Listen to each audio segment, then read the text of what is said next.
Olá, seja bem-vindo a mais um episódio do Mestre TV. E no episódio de hoje eu vou falar sobre processo de vendas. Talvez uma das coisas que você menos foca, né? Quando você fala de marketing digital, é olhar como é realizada uma venda, e é isso que eu vou comentar aqui para você.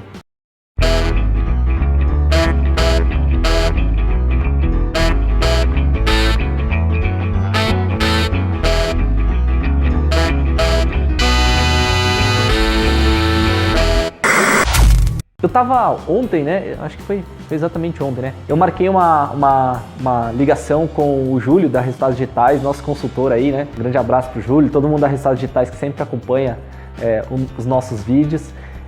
E a gente estava conversando muito sobre melhoria sobre o lado comercial aqui da agência, onde ele tem esse papel, né, de ajudar os parceiros da RD, e no caso eu sou um dos parceiros, né, a agência Messi é um dos parceiros da RD, a melhorar o processo de venda. Ele veio aqui, fez uma visita presencial, conversou com a equipe comercial, viu como é que a gente faz o processo, e ele estava comentando comigo alguns dos vários pontos aí, e um ponto que eu acho muito importante, que a gente explora pouco no mercado de marketing digital, é entender o processo de venda, como você efetivamente vende para o seu cliente, né? Ou como o teu cliente, no caso a empresa que está te contratando, né, como profissional de marketing digital, vende para o cliente dela, né? Então, como eu aqui na Messi estou fazendo esse processo de venda, a gente explorou bastante sobre isso, e ao mesmo tempo, na parte da tarde, eu fui visitar um prospect, né, um potencial cliente, e eu usei essas técnicas sobre processo de venda e foi uma das coisas mais legais que eu conversei com um dos diretores de lá. A gente concentrou assim 80% da reunião nessa visão estratégica, porque isso me deu condições de eu entender o processo, entender o que eu iria encaixar. Então, o processo de venda, ele começa pela parte de entender sobre a pessoa que você vai falar. Então, quem que é o público-alvo? Para quem que eu vou oferecer o meu produto? Para quem que eu estou me comunicando, né? Então, na reunião de ontem foi a primeira coisa que eu perguntei. Beleza, eu quero entender sobre o processo de venda. Para quem você vende? Qual é o seu público? O maior comprador? Talvez uma regra do 80-20 aí, né? Quem é o público que mais gera o teu faturamento, vamos dizer assim. Então, esse público aqui é o grande comprador. Então, dando um exemplo, sei lá, um hospital, que tem um hospital aqui perto, o HCOR, aqui em São Paulo, vamos dizer que os maiores compradores ali de informações, ali, de materiais ali dentro do HCOR, são as enfermeiras, são as chefes de enfermaria, não é nem o médico, são as chefes de enfermaria. Então, eu sei que esse público é o público que eu vou talvez focar com as minhas estratégias de marketing digital. Então, eu preciso entender primeiro quem é o grande público dele que é responsável pela maior parte do faturamento. Então, tenta determinar pelo menos 80% do faturamento quem é que traz, tá? Quem são as principais pessoas que trazem, os principais grupos que trazem essa informação, tá? Esse faturamento. E aí você entra nos passos intermediários. Beleza, eu sei quem é o público e como que ele chega até o ponto de venda efetivamente. Qual é o passo? Se eu sou e-commerce, eu consigo fazer 100% do processo online, ou eu tenho que fazer alguma coisa, sei lá, trocando informação com a empresa, vamos dizer assim. Então, por exemplo, igual no Mercado Livre, às vezes você vai comprar no Mercado Livre, você tem que mandar um e-mail pro cara que está te vendendo ali para você escolher a cor, para você escolher o modelo. Ele põe 5 modelos igual quadrinhos, às vezes quadrinhos como esse aqui no Mercado Livre, quando você vai comprar, ele tem um acervo de 100 quadrinhos, você compra e você tem que mandar um e-mail para ele falando: eu quero 1, eu quero 2, eu quero 5, eu quero 7. Então você tem que fazer alguma interação, ou seja, por que eu quero saber isso? Para saber quantos passos são necessários para fazer a compra e quais são esses passos. Então essa semana também eu estou trabalhando um pouco mais no comercial e eu estou perguntando justamente isso: quais são os passos exatos para eu fazer uma compra no seu negócio? Então ontem na reunião eu falei exatamente isso. Tá, me mostra como uma pessoa compraria no seu site. Então ele vem primeiro por essa página, aí nessa página aqui, ó, tá vendo aquele botão ali, ó? Aquele botão é o que ele tem que clicar para acessar a nossa página de vendas, né? A nossa página de assinatura, no caso. Já nesse momento eu notei que o botão não estava tão visível, então é uma possível otimização que eu poderia fazer para aumentar a conversão. Aí ele clicou e a página não estava customizada. Eu já gravei vídeo aqui falando para vocês sobre landing pages customizadas, né? Então era um assunto, sei lá, vamos falar que é um assunto A, e nessa página de vendas, no caso, nessa página de assinatura, não falava nada sobre esse assunto A. Então uma possível customização é nessa página de vendas, sabendo que ele veio da página que fala sobre assunto A, trazer um pouco sobre a informação do assunto A para aumentar a taxa de conversão, mais outro estalo.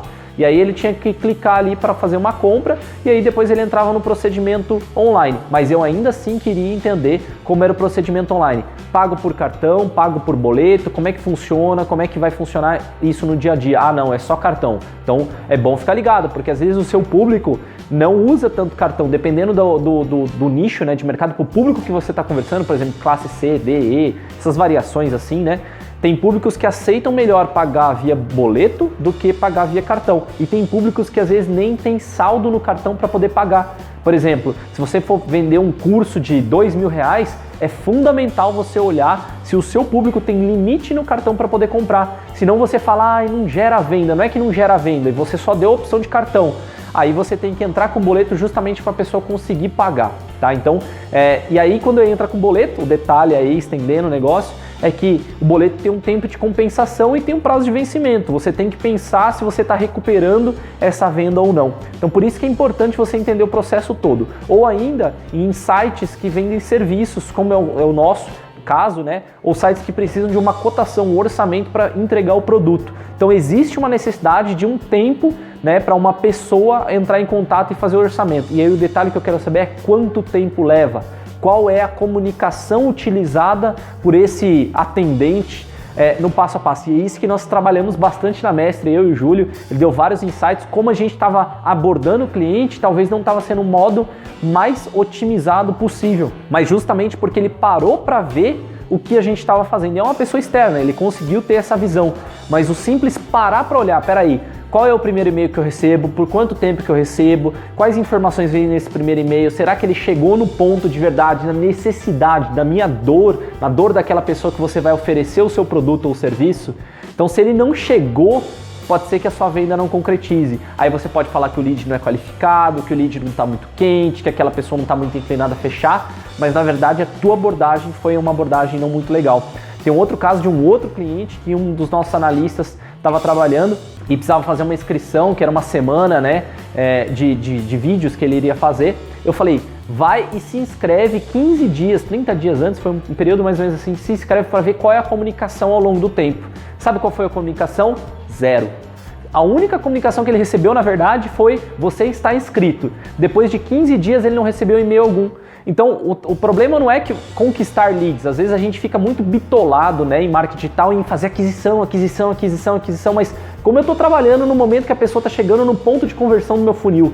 Lembra do vídeo, né? Se você ainda não assistiu ainda, tenho vários vídeos aí de recomendação para você sobre jornada do consumidor, ou tá no meu canal, tá aqui no canal do Mestre TV, mas pensa muito bem o que você está fazendo com a pessoa que está na ponta de conversão, porque às vezes o problema não é nem em botar mais gente no seu funil, é em otimizar o seu ponto de conversão de verdade. Não menos importante, é fundamental você saber por quais ferramentas a pessoa passa. Então ontem, quando eu fui lá, uma das coisas que eu perguntei tá, beleza, quando eu viro aqui um lead, transformei em um lead, no caso assisti uma aula gratuita e tudo mais, o que acontece comigo? Eu recebo e-mail, eu recebo um contato por telefone, eu abro um chat, eu faço o quê? Que ferramentas são utilizadas nesse e-mail? Ah, você vai ser nutrido por uma série de e-mails. Beleza, eu quero saber qual é a nutrição.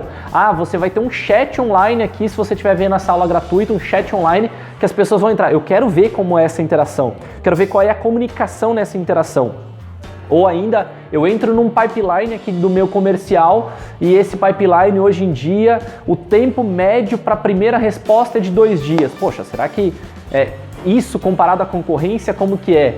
A velha história de você fazer um pouco de benchmark para saber se o seu processo está bem alinhado, né, em termos de comunicação, está rápido o suficiente comparado à concorrência, né, e se você está chegando na dor, na necessidade específica do usuário. Então isso, tá, gente? É uma coisa que antecede um pouco o marketing digital. Antes de pensar na aquisição, eu preciso entender o processo de venda. E não vou estar muito distante aqui, não vou alongar muito o vídeo, mas você também precisa entender sobre o produto, sobre a proposta de valor do produto. E isso, quem me deu bastante insight sobre isso, mais uma vez agradecendo o Júlio, ele colocou de forma muito organizada para mim. Então, se eu tiver isso em mãos, eu consigo fazer uma campanha muito boa. E ontem eu percebi claramente no momento de conversa todo o potencial do que a Mestre poderia oferecer para esse prospect, simplesmente perguntando e questionando sobre o processo de vendas. Como é feito, como são as interações, como é no dia a dia e abrindo, né, descobrindo onde estão os buracos que eu posso preencher, porque aí eu vou agir bem cirúrgico, né, bem, como diria meu amigo Alan Pax, mira laser, né, eu vou atingir exatamente os pontos que eu preciso para poder trazer resultado para o cliente no primeiro momento. Então eu espero que você tenha gostado desse vídeo. Se você ainda não acompanha o nosso canal aqui do Mestre TV no YouTube, aproveita aí para se inscrever, tem um botãozinho aqui embaixo. E se você ficar com qualquer dúvida sobre o que eu falei aqui sobre jornada de compra, se você tiver alguma outra dica, algum outro ponto, eu só falei só sobre jornada, né, de compra ou venda, aí depende do ponto de vista, né, para o seu cliente, para o seu prospect ou para você mesmo. Eu queria aproveitar e deixar uma recomendação para você. Dá uma olhadinha nesse vídeo que está aparecendo agora, que fala sobre fluxo de nutrição, né? Como você pode montar um fluxo de nutrição matador aí, né? Para trazer mais vendas para o seu negócio. Eu acho que isso conciliado à jornada de compra, né? Você vai conseguir muito mais resultados. Mas se você tiver algum outro ponto de dúvida, é só deixar nos comentários, que vai ser um prazer acompanhar aqui com você e responder para você todas as dúvidas, tá bom? Eu sou o Fábio Ricota, a gente se vê no próximo STV. Um abraço.